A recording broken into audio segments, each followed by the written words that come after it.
In a quiet village where the stars twinkled bright, lived a curious child named Lila who loved the night. Every evening she carried a lantern that glowed, a gift from the moon, or so the story told. The lantern was tiny, with a handle so round, but when Lila held it, magic could be found. The flame inside shimmered with colors so sweet, dancing like fireflies around her small feet. One night, the stars whispered, "Come follow, come see.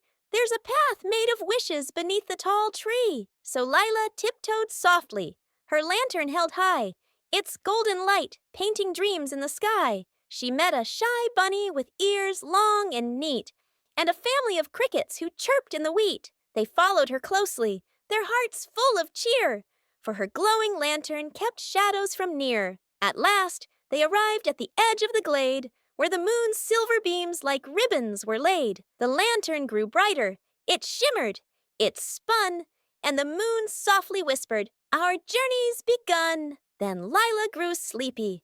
Her eyes slowly closed.